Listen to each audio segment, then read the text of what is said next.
ബംഗാളിലെ ജനങ്ങൾ ഇത് തിരിച്ചറിഞ്ഞിട്ടുണ്ട്. 27 ലക്ഷം പേർക്ക് BJPയും തെരഞ്ഞെടുപ്പ് കമ്മീഷനും ചേർന്ന് വോട്ടവകാശം നിഷേധിച്ചുവെന്ന്. BJP സൃഷ്ടിക്കുന്ന ഈ ഹൈപ്പ് കാരണം ദേശീയ മാധ്യമങ്ങളെല്ലാം BJP വിലയ്ക്ക് വാങ്ങിയിരിക്കുകയാണ്. BJPക്ക് ഇന്ന് വരെ കൽക്കട്ടയിൽ ഒരു സീറ്റ് പോലും നേടാനായിട്ടില്ല.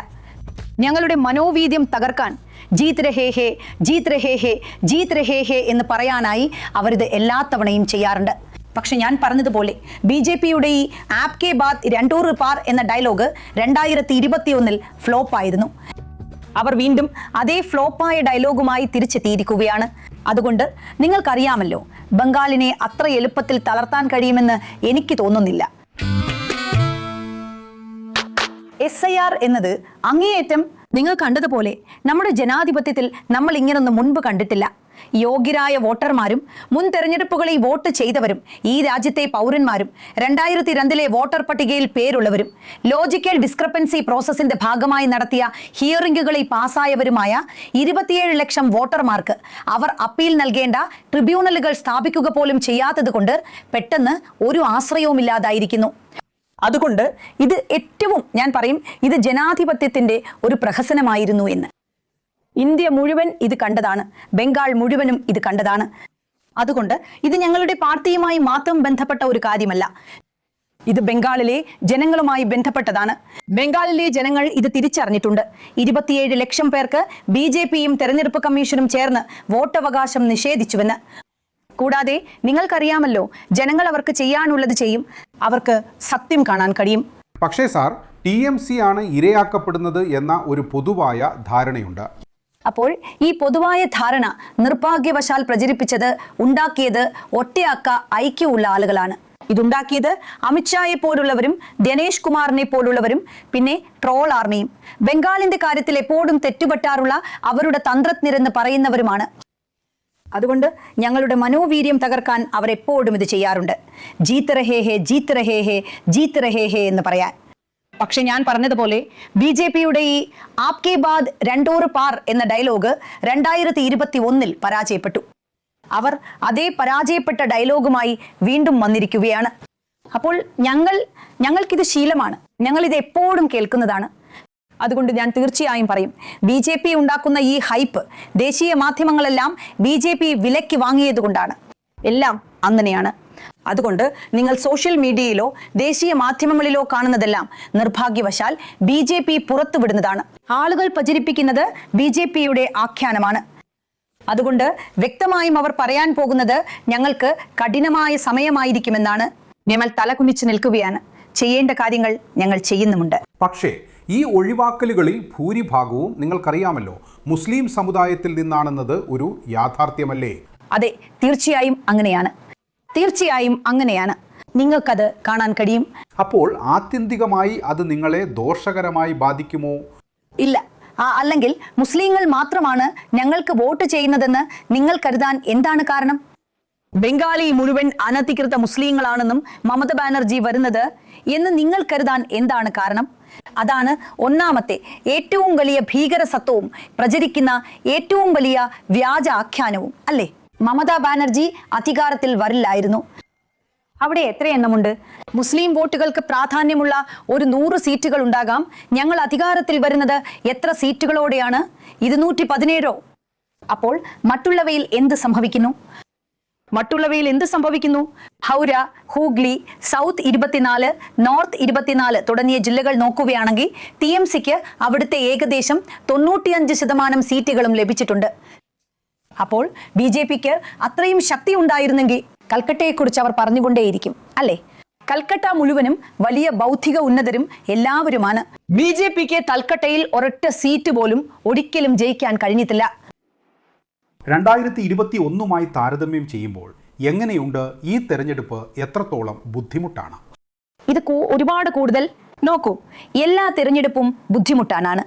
ഞാനിവിടെ ഉപയോഗിക്കുന്ന വാക്ക് അന്യായമായത് എന്നാണ്. ഇതൊരുപാട് കൂടുതൽ അന്യായമായ തെരഞ്ഞെടുപ്പാണ്. കാരണം ആദ്യമായി ഇന്ത്യ മുഴുവൻ കാണുകയാണ് നമുക്ക് BJP ഉണ്ട്. അവരൊരിക്കലും നേരായ മാർഗത്തിൽ കളിക്കില്ല. എന്തായാലും അവർ നേരായ കളി കളിക്കാറില്ല. പക്ഷേ നിങ്ങൾക്ക് തിരഞ്ഞെടുപ്പ് കമ്മീഷൻ ഉണ്ട്. അതായത് ഒരു വശത്ത് അവർക്ക് എൻഫോഴ്സ്മെന്റ് ഡയറക്ടറേറ്റ് ഉണ്ട്, മറുവശത്ത് അവർക്ക് തിരഞ്ഞെടുപ്പ് കമ്മീഷനുമുണ്ട്. അപ്പോൾ ഒരു വശത്ത് ED, മറുവശത്ത് ECI. അവ രണ്ടും BJPയുടെ ഇടവും വലവും കൈകളാണ്. അങ്ങനെയാണ് അവർ, നിങ്ങൾക്കറിയാമല്ലോ, ബംഗാളിനെ ശ്വാസം മുട്ടിക്കുന്നത്. പക്ഷേ 2021 അത് ഫലിച്ചില്ല. അതായത് എന്നെ നോക്കൂ, 2024 അവർ എന്നെ പുറത്താക്കി. അവർ EDയെ കൊണ്ടുവന്നു, അവർ CBIയെയും കൊണ്ടുവന്നു. അവർ വിചാരിച്ചു അവർക്ക് എന്നെ താഴെ ഇറക്കാൻ കഴിയുമെന്ന്. ഈ സ്ഥലം മുമ്പത്തെ അതേ മാർജിനിൽ എന്നെ വീണ്ടും വോട്ട് ചെയ്ത് വിജയിപ്പിച്ചു. അതുകൊണ്ട് നിങ്ങൾക്കറിയാമോ, ബംഗാളിനെ അത്ര എളുപ്പത്തിൽ താഴെ ഇറക്കാൻ കഴിയുമെന്ന് ഞാൻ കരുതുന്നില്ല. പക്ഷേ നിങ്ങൾ കരുതുന്നില്ലേ, നിങ്ങൾക്കറിയാമോ, ഒരുപാട് ഭരണവിരുദ്ധ വികാരവും ഉണ്ടെന്ന്? 15 വർഷത്തിനു ശേഷം കുറച്ച് ഭരണവിരുദ്ധ വികാരം ഉണ്ടാകുന്നത് യുക്തിസഹമാണ്. തീർച്ചയായും ഉണ്ടാകും. എന്നാൽ നിങ്ങൾ TMCയുടെ എല്ലാ പരാജയങ്ങളും എടുത്താൽ ഞങ്ങൾ ഇവരെ പരാജയപ്പെടുന്നു എന്ന് ശ്രദ്ധയിൽപ്പെടുമ്പോൾ അത് കൈകാര്യം ചെയ്യുന്നതിൽ TMC വളരെ മികച്ചതാണ്, മുഖ്യമന്ത്രിയും വളരെ മികച്ചതാണ്. അതുകൊണ്ട് ഞങ്ങൾ ഒരുപാട് ഭാരങ്ങൾ കുന്നുകൂടാൻ അനുവദിക്കില്ല. അതുകൊണ്ട് എന്തെങ്കിലും ഒരു പ്രശ്നമാണെങ്കിൽ അത് ഞങ്ങളുടെ ശ്രദ്ധയിൽപ്പെടുത്തിയാൽ ഞങ്ങൾ അത് എത്രയും പെട്ടെന്ന് പരിഹരിക്കാൻ ശ്രമിക്കും. അതുകൊണ്ട് ഞങ്ങൾ ഒന്നും ചെയ്യാതെ കുന്നുകൂടിയ 200 പ്രശ്നങ്ങളുമായിട്ടല്ല ഈ തെരഞ്ഞെടുപ്പിനെ നേരിടാൻ പോകുന്നത്. ഞങ്ങൾക്ക് ഇതിനെക്കുറിച്ച് അറിയാം. ഞങ്ങൾ അത് പരിഹരിച്ചു. അതെ, പ്രശ്നങ്ങൾ ഉണ്ടാകും. ഭരിക്കുന്ന ഏതൊരു സർക്കാരിനും ഒരു വിഷയമുണ്ടാകും. 15 വർഷത്തിന് ശേഷം പ്രശ്നങ്ങൾ ഉണ്ടാകും. പക്ഷേ വലിയ കെട്ടിക്കിടക്കുന്ന ഭാരങ്ങളൊന്നുമില്ല. അങ്ങനെ വലിയ കെട്ടിക്കിടക്കുന്ന ദേഷ്യമോ വലിയ കെട്ടിക്കിടക്കുന്ന വെറുപ്പോ അതുപോലെയൊന്നുമില്ല. കൂടാതെ 21-ാം നൂറ്റാണ്ടിൽ യോഗ്യരായ വോട്ടർമാർക്ക് ഇത്രയധികം വേദനയും അപമാനവും സഹിക്കേണ്ടി വന്ന ഈ മുഴുവൻ SIR പ്രക്രിയയും ഉള്ളപ്പോൾ നിങ്ങൾക്കറിയാമോ, മറ്റെല്ലാം നിഷ്പ്രഭമാകും. ഗുജറാത്തിലും ഹരിയാനയിലും മധ്യപ്രദേശിലും ഒഡീഷയിലും ബംഗാളികൾ ഉള്ളപ്പോൾ അവരെ റോഹിംഗ്യകൾ എന്ന് വിളിക്കുമ്പോൾ, ബംഗ്ലാദേശികൾ എന്ന് വിളിക്കുമ്പോൾ, അധിക്ഷേപിക്കപ്പെടുമ്പോൾ, അവരുടെ ഭാഷയെ ഒരു ബംഗ്ലാദേശി ഭാഷ എന്ന് വിളിക്കുമ്പോൾ അത് ബംഗാളികളെ ഒന്നിപ്പിക്കുന്നു. മമതയ്ക്ക് എതിരായിരുന്നവർ പോലും ഇങ്ങനെ പറയുന്നതിൽ ഒറ്റക്കെട്ടാണ്. ഞങ്ങൾക്ക് മമതയെ ഇഷ്ടമായിരിക്കില്ല, പക്ഷേ അവർ ഞങ്ങളിൽ ഒരാളാണ്.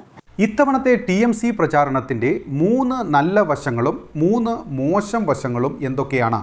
ഞങ്ങളുടെ പാർട്ടിയുടെ 3 ശക്തികളെ ഞാൻ ചൂണ്ടിക്കാണിക്കാം. അത് എപ്പോഴും ഞങ്ങളുടെ ശക്തികളായിരുന്നിട്ടുണ്ട്. അതുകൊണ്ട് ഞങ്ങളൊരു താഴെത്തട്ടിൽ നിന്ന് വളർന്നു വന്ന പാർട്ടിയാണ്. ഞങ്ങൾ മുകളിൽ നിന്ന് താഴേക്കുള്ള ഒരു പാർട്ടിയല്ല. ഞാൻ വാരാന്ത്യത്തിൽ ഒരു ദിവസത്തേക്ക് കൽക്കട്ടയിലായിരുന്നു. അവിടെ താജ് ഹോട്ടൽ ലോബിയിൽ നിറയെ മാത്രമായിരുന്നു എന്ന് ഞാൻ കണ്ടു. കൽക്കട്ടയിലെ ഒരു 5 സ്റ്റാർ ഹോട്ടലിലും നിങ്ങൾക്കൊരു മുറി കിട്ടില്ല. അത് വെസ്റ്റിൻ ആയാലും ITC ആയാലും താജ് ആയാലും എല്ലാം മറ്റ് സംസ്ഥാനങ്ങളിൽ നിന്നുള്ള BJP നേതാക്കളും പിന്നെയിൽ നിന്നുള്ളവരും ഏറ്റെടുത്തിരിക്കുന്നു. അതുകൊണ്ട് അവർ താജ് ബംഗാളിന്റെ ലോബിയിലിരുന്ന് പറയുന്നു, ഹം ബംഗാൾ ജീത്ത് രഹേ ഹേ, ഹം ബംഗാൾ ജീത്ത് രഹേ ഹേ എന്നും. ആളുകൾ അവരുടെ ഹവ വിശ്വസിക്കുമ്പോൾ മറ്റൊരു സംസ്ഥാനത്ത് നിന്നുള്ള ഏറ്റവും ചെറിയ നേതാവും അരെ ജീത്ത് രഹേ ഹോ, അരെ ജീത്ത് രഹേ ഹോ, ഹം ബി ചലേ ആത്തേ ഹേ എന്ന് പറയും. അതുകൊണ്ട് അവരുടെ 10 ശിങ്കിടികളും കൂടെ വരുന്നു. അതുകൊണ്ട് ഞങ്ങളുടെ പ്രചാരണത്തിന്റെ ഏറ്റവും ശക്തമായ ഭാഗം എന്നത് ഞങ്ങൾ ഒരു താഴെത്തട്ടിലുള്ള പാർട്ടിയാണ് എന്നതാണ്. ഞങ്ങളുടെ പ്രചാരണവും വളരെ താഴെത്തട്ടിലുള്ളതാണ്. അത് വീടുകൾ കയറി ഇറങ്ങിയുള്ളതാണ്. ഞങ്ങളുടെ പ്രദേശം മറ്റാരേക്കാളും നന്നായി അറിയാവുന്നത് ഞങ്ങൾക്കാണ്. രണ്ടാമത്തെ കാര്യം, ഒരു നേതാവ് എന്ന നിലയിൽ മമതാ ബാനർജി അതിവിശിഷ്ടയാണ്. അവരെ വെല്ലാൻ ആരുമില്ല. അവരുടെ നിർഭയത്വം, ഇന്ന് അവർ മോദിക്കെതിരെ നിലകൊള്ളുന്ന രീതി. ഞങ്ങൾ ബംഗാളിന് വേണ്ടി മാത്രമല്ല പോരാടുന്നത്, ഞങ്ങൾ മുഴുവൻ പ്രതിപക്ഷത്തിനും വേണ്ടിയും ഇന്ത്യക്ക് മുഴുവനായും വേണ്ടിയുമാണ് പോരാടുന്നത്. നിങ്ങൾ ഇന്ത്യയിലെ ഏതെങ്കിലും എയർപോർട്ടിൽ പോകൂ, അവർ വന്ന് പറയും നിങ്ങൾ ബംഗാളിൽ ജയിക്കണം. നിങ്ങൾ ജയിക്കണം, കാരണം ഞങ്ങൾക്ക് അവരെ കാണിച്ചു കൊടുക്കണം. ഇത് TMCക്ക് അനുകൂലമായതുകൊണ്ടല്ല, മറിച്ച് ഈ രാജ്യത്ത് ആരോഗ്യകരമായ ഒരു പ്രതിപക്ഷവും ഫാസിസത്തിനെതിരെ നിലകൊള്ളാൻ ഒരാളും വേണമെന്ന് ജനങ്ങൾ ആഗ്രഹിക്കുന്നത് കൊണ്ടാണ്. അപ്പോൾ അതാണ് ഞങ്ങളുടെ നേതാവിലുള്ള രണ്ടാമത്തെ കാര്യം. കൂടാതെ മൂന്നാമത്തെ കാര്യം, സംഘടനയുടെയും രാഷ്ട്രീയത്തിന്റെയും വളരെ നല്ലൊരു മിശ്രിതം ഞങ്ങൾക്ക് ലഭിച്ചിട്ടുണ്ട് എന്ന് ഞാൻ കരുതുന്നു. കൂടാതെ ഇത്തവണത്തെ ഞങ്ങളുടെ സ്ഥാനാർത്ഥി നിർണയം വളരെ നല്ലൊരു മിശ്രിതമായിരുന്നു എന്നും ഞാൻ കരുതുന്നു. വളരെ നന്ദി. നന്ദി. അതെ,